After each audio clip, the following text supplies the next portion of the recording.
नमस्कार. आपले सर्वांचं न्यूज 15 भारत मध्ये स्वागत आहे. आता पाहू या पुढील घडामोडी अगदी काळी क्षणात.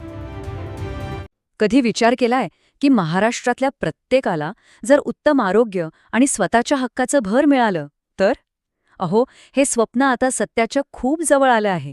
चला तर मग जाणून घेऊया महाराष्ट्राच्या या नव्या पहाटेची गोष्ट. 27 मार्च 2026 ही तारीख लक्षात ठेवा, कारण असं म्हणतात की याच दिवशी महाराष्ट्राच्या प्रगतीच्या इतिहासात एक सुवर्ण पान लिहिलं गेलं. पण असं काय खास घडलं होतं या दिवशी? चला बघूया. तर या सगळ्या मोठ्या बदलांची सुरुवात झाली मुंबईत झालेल्या पल्स 2026 नावाच्या एका मोठ्या परिषदेतून. इथे फक्त भाषणं नाही झाली, तर एका मोठ्या स्वप्नाची पायाभरणी झाली. आणि त्या स्वप्नाचा पहिला आणि सगळ्यात महत्त्वाचा आधारस्तंभ म्हणजे आपलं आरोग्य. स्मार्ट हेल्थ केअर नावाचा एक नवा महामार्ग आपल्या आरोग्यासाठी खुला झाला आहे. पण हे स्मार्ट हेल्थ केअर म्हणजे नक्की काय? सोप्या भाषेत सांगायचं झालं तर टेक्नॉलॉजीच्या मदतीने अगदी खेड्यापाड्यातल्या शेवटच्या माणसापर्यंत उत्तम आणि आधुनिक आरोग्य सुविधा पोहोचवणं. फरक अगदी डोळ्यासमोर आहे.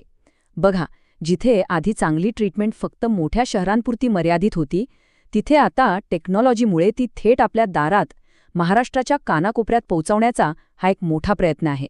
यामागचा उद्देश एकच आणि अगदी सरळ आहे. प्रत्येक नागरिकाला आरोग्यपूर्ण आयुष्य जगता यावं आणि आधुनिक तंत्रज्ञानाच्या मदतीने आरोग्य सेवेला एक नवी, योग्य दिशा मिळावी. बरं, हे झालं आरोग्याबद्दल. आता वळूया दुसऱ्या मोठ्या बदलाकडे, आणि तो बदल म्हणजे आपलं घर. घरांच्या बाबतीत एक शांत पण खूप मोठी क्रांती घडते आहे. या क्रांतीचं नाव आहे स्वयंपुनर्विकास. म्हणजे काय?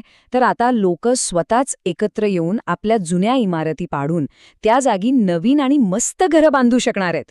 मधल्यामध्ये कोणी नाही. हे काम कसं करतं? सोपं आहे. सगळे रहिवासी एकत्र येतात, स्वतःची सोसायटी बनवतात.